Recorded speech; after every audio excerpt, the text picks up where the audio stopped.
Hello नमस्कार दोस्तों। आप देख रहे हैं डर की सच्ची दास्तां। तो बढ़ते हैं आज की कहानी की ओर। रोहन अभी अभी अपने नए फ्लैट पे शिफ्ट हुआ था। एक सस्ता सा 1 BHK पुरानी बिल्डिंग जिसमें दीवारें टूटी सी थी और लिफ्ट ऐसे चलती थी मानो कि अब टूट के गिर जाएगी। पर रोहन को फर्क नहीं पड़ता था क्योंकि रेंट कम था और ऑफिस भी बहुत पास था।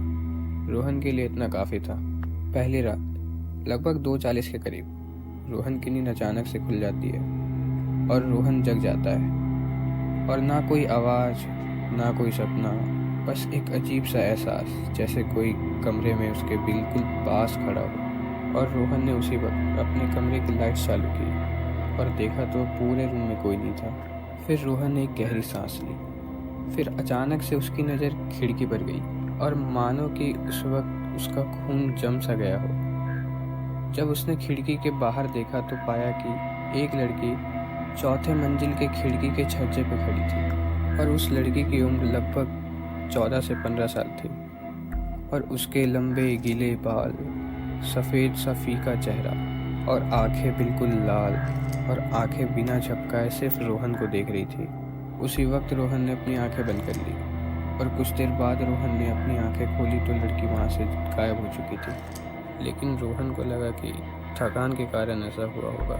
लेकिन फिर अगली रात के 2:40 में रोहन की आंख फिर से खुली, लेकिन इस बार रोहन ने अपने कमरे की लाइट चालू नहीं की और धीरे से पलट कर देखा तो वो लड़की उसके कमरे के एक कोने में बैठी थी, अपना चेहरा रोहन की तरफ घुमाए। जब रोहन ने उसे अपने कमरे में देखा तो उसकी सांस मानो रुक सी गई हो। फिर लड़की ने अपना सिर घुमाया, लेकिन उसका शरीर एक ही जगह पे था। बस उसने अपना सिर घुमाया और रोहन ने उसकी आंखें देखी, काली, बिल्कुल मरे इंसान जैसी। और रोहन उसे देखकर चीखता है और लाइट्स ऑन करता है और देखता है तो उसके अलावा उसे कोई और नहीं दिखता। रोहन अगले ही दिन वॉचमैन के पास जाता है और उससे पूछता है, क्या इस फ्लैट में कोई प्रॉब्लम है? क्या यहाँ मेरे से पहले कोई और भी रहता था? वॉचमैन हिचकिचाते हुए बोला, सर आप यहाँ अकेले मत रहिए। रोहन, पर क्यों?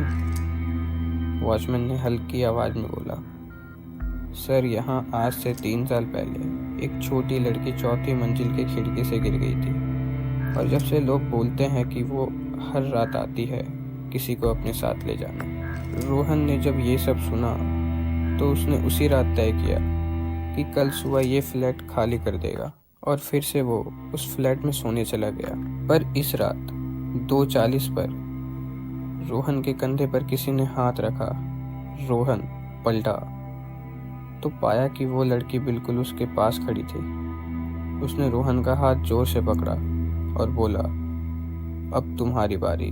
फिर अगले दिन जब वॉचमैन ने देखा कि रोहन के कमरे का दरवाज़ा खुला था और उस कमरे की खिड़की भी खुली थी और किसी के भीगे पैरों के निशान जो कि उस खिड़की के बाहर जा रहे थे। फिर उस दिन के बाद से रोहन का कुछ पता नहीं चला और इस हादसे को हुए पूरे 10 साल हो चुके हैं और आज तक रोहन का कुछ पता नहीं चला।